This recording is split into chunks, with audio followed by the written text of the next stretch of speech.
سپاہی کے جانے کے بعد چولپن کہتی ہے یہ واضح ہے کہ ارطغرل اور سعادتدین کا آپس میں اتحاد ہو گیا ہے۔ یہ سن کر اورال سخت غصے میں آ جاتا ہے اور کہتا ہے یہ کیسے ممکن ہے؟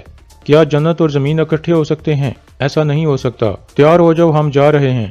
چولپن پوچھتی ہے کہاں؟ اورال کہتا ہے اس اتحاد کو روکنے کے لیے ہم امیر سعادتدین کے پاس جائیں گے۔ دوسری طرف سعادتدین اصلحان کے پاس بیٹھ کر شادی کی منصوبہ بندی کر رہا تھا کہ اتنے میں ایک سپاہی اسے سلطان کی طرف سے خط دیتا ہے۔ خط پڑھنے کے بعد وہ کہتا ہے سلطان فوری طور پر مجھ سے ملنا چاہتے ہیں۔ یہ سن کر اصلحان ہلکی سی مسکرانے لگتی ہے۔ باہر ترک قبیلوں کی ملاقات کے لیے تیاریاں شروع ہو چکی تھیں۔ ارطغرل حلیمہ کو کہتا ہے ترک قبیلوں کی ملاقات میں بہت کم وقت رہ گیا ہے حلیمہ، آپ انتظام کیسے کرو گی؟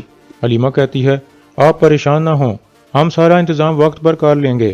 اتنے میں سعادتدین اور اصلحان بھی وہاں آ جاتے ہیں اور تھوڑی دیر میں الیار بھی آ جاتا ہے۔ اصلحان اسے دیکھ کر خوش ہو جاتی ہے اور اس کا ہاتھ چومتی ہے۔ الیار کہتا ہے اللہ کا شکر ہے کہ آپ واپس آ گئی ہو۔ اصلحان کہتی ہے میں نے آپ کو صحیح سلامت دیکھ لیا، اب میں خوشی سے مر سکتی ہوں۔ دوسری طرف ترگت ویسولیس اور اس کے کمانڈر کو لے کر اس کی بتائی ہوئی جگہ پر پہنچ جاتا ہے۔ پھر ترگت پوچھتا ہے کہاں ہے وہ؟ ویسولیس کہتا ہے اپنے ہر سانس پر شکر کرو ترک، وہ جلد یہاں پہنچ جائیں گے۔ ترگت اسے کھینچ کر کہتا ہے اب سے تمہارا لیا ہوا ہر سانس تمہیں اندر سے جلائے گا ویسولیس، اب موج کر لو۔ ویسولیس کہتا ہے ابھی تو کھیل شروع ہوا ہے۔ پھر ترگت اسے کھینچتے ہوئے کہتا ہے ہر کیڑا جسے ہم نے کچلا ہے وہ کھیل کھیلنے کی امید میں تھا ویسولیس۔ اتنے میں تیو اور اس کے بہت سارے آدمی نکل کر سامنے آ جاتے ہیں اور ویسولیس ہنسنے لگتا ہے۔ دوسری طرف سعادتدین ارطغرل کو بتاتا ہے کہ سلطان فوری طور پر مجھ سے ملنا چاہتے ہیں، جنگ شروع ہو چکی ہے ارطغرل صاحب، مجھے امید ہے کہ سلطان میری بات سننے کے بعد مجھ پر غصہ نہیں ہوں گے۔ ارطغرل کہتا ہے آپ پریشان نہ ہو امیر صاحب، ہمارے سلطان اس صورتحال کو سمجھیں گے، لیکن مجھے امید ہے کہ آپ اس اورال کی مزید مدد نہیں کریں گے۔ اتنے میں الیار اور اصلحان بھی آ جاتے ہیں۔ سعادتدین کہتا ہے الیار صاحب میں اصلحان خاتون کو آپ کی امانت میں سونپتا ہوں۔ الیار کہتا ہے اصلحان میری بہن ہے امیر صاحب، آپ پریشان نہ ہوں۔ سعادتدین کہتا ہے اصلحان مجھے امید ہے کہ میں جلد سے جلد آپ کے پاس آ جاؤں گا۔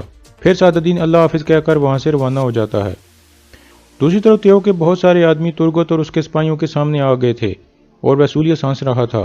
اتنے میں ترگت کے کافی سارے مزید سپاہی بھی ایک طرف سے آ جاتے ہیں، جنہیں دیکھ کر ویسولیس چونک جاتا ہے اور پریشان ہو جاتا ہے۔ پھر ویسولیس تیو کو اشارہ کرتا ہے تو اس کے آدمی پیچھے ہٹ جاتے ہیں۔ ترگت پوچھتا ہے بامسی کہاں ہے؟ پھر تیو اشارہ کرتا ہے تو اس کے آدمی بامسی کو پکڑ کر لے آتے ہیں۔ تیو بامسی کو کہتا ہے اگلی دفعہ ہم وہیں سے شروع کریں گے جہاں ہم نے چھوڑا تھا بامسی۔ بامسی کہتا ہے اگلی دفعہ میں تمہاری جان لے لوں گا تیو، اور اپنی تلواروں کے ساتھ آؤں گا۔ پھر دونوں طرف کے قیدیوں کا تبادلہ ہوتا ہے۔ راستے میں ویسولیس کہتا ہے اس دفعہ تم میرے شکنجے سے بچ گئے ہو بامسی، لیکن اگلی دفعہ تم مارے جاؤ گے۔ بامسی کہتا ہے یہ تم ہو جو بچ گئے ہو ویسولیس، موت ہمارے لیے شہادت ہوتی ہے۔ اس کے بعد دونوں طرف کے قیدی اپنے اپنے ساتھیوں کے پاس پہنچ جاتے ہیں۔ بامسی ترگت کو کہتا ہے جب سے مجھے پیار ہوا ہے میں ایک سپاہی بننا بھول گیا ہوں بھائی۔ ترگت کہتا ہے ابھی جلدی ارتک صاحب کے پاس چلو بھائی۔ اس کے بعد سب واپسی کی طرف روانہ ہو جاتے ہیں۔ دوسری طرف اورال قبیلے کے باہر ایک جگہ کھڑا تھا۔ اتنے میں ایک سپاہی آ کر اسے بتاتا ہے کہ امیر سعادتدین واپس کونیا جا رہے ہیں اور وہ اپنے سپاہیوں کے ساتھ روانہ ہو گئے ہیں۔ اس کے بعد اورال بھی ایک طرف چل پڑتا ہے۔ دوسری طرف ارطغرل سامسا کو کہتا ہے تم فوراً کارا جیسر کے لیے جا کر ہلینا سے بات کرو، اسے اس واقعے کے بارے میں بتاؤ۔ اب اسے کسی ایک طرف کو چننا ہوگا، یا تو اسے اپنے بابا کی وصیت پر عمل کر کے ہمارے ساتھ رہنا ہوگا یا پھر اپنے بابا کے قاتل کے ساتھ رہنا ہوگا۔ پھر سامسا وہاں سے روانہ ہو جاتا ہے۔ دوسری طرف ویسولیس جنگل میں ایک جگہ تیو کے ساتھ بیٹھا ہوا تھا اور کہتا ہے امیر سعادتدین ارطغرل کے ساتھ مل گیا ہے، ابھی تمہیں پتہ چل گیا ہوگا کہ ہمارا دشمن کتنا خطرناک ہے۔ تیو کہتا ہے میں ان سب کو ایک کیڑے کی طرح کچل دوں گا۔ ویسولیس کہتا ہے لیکن ارطغرل ایک آسان ہدف نہیں ہے، تم تیار ہو جاؤ، میں جلد تمہیں اس کا سامنا کراؤں گا۔ تیو پوچھتا ہے کیسے؟ ویسولیس کہتا ہے آج رات حلی بازار میں سب ترک قبیلے ہمارے خلاف متحد ہونے والے ہیں اور ان قبیلوں کے سردار اس وقت راستے میں ہوں گے۔ یہ سن کر تیو مسکرانے لگتا ہے اور کہتا ہے تو ان میں سے کچھ سردار وہاں زندہ نہیں پہنچ سکیں گے۔ دوسری طرف ترگت بامسی کو لے کر حلی بازار کے سرائی محل میں پہنچ گیا تھا۔ اتنے میں ارطغرل بھی وہاں آ جاتا ہے اور بامسی کو کہتا ہے ابھی جا کر اپنے زخموں کا خیال رکھو بامسی، ترک قبیلوں کے جرگے کے بعد میں تم سے بات کروں گا۔ پھر ترگت اسے لے کر آگے بڑھ جاتا ہے۔ اس کے بعد بامسی کا علاج شروع ہو جاتا ہے۔ حکیم ارتک اس کا کندھا دوبارہ اپنی جگہ پر کر دیتا ہے، جس سے بامسی اپنا بازو ہلانے کے قابل ہو جاتا ہے۔ پھر حکیم کہتا ہے تمہارے زخم بھی جلد ٹھیک ہو جائیں گے بامسی، لیکن ابھی تمہیں اپنے بازو کا خاص خیال رکھنا ہوگا، ورنہ تم 2 تلواروں کے ساتھ جنگ نہیں لڑ سکو گے۔ دوسری طرف سعد الدین کونیا کی طرف روانہ تھا کہ راستے میں اورال کھڑا اس کا انتظار کر رہا تھا۔ سعد الدین رک جاتا ہے اور گھوڑے سے اتر کر اس کے پاس آ جاتا ہے۔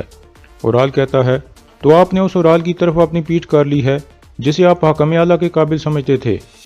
سعد الدین کہتا ہے، اس کا قصوروار تمہارے علاوہ کوئی نہیں ہے اورال، میری مدد کے باوجود بھی تم کچھ نہیں کر سکے۔ اورال کہتا ہے، میں نے سب کچھ کیا ہے جو میں کر سکتا تھا امیر صاحب، اور میں ابھی بھی امید کرتا ہوں کہ آپ مجھ پر اعتماد کرو گے۔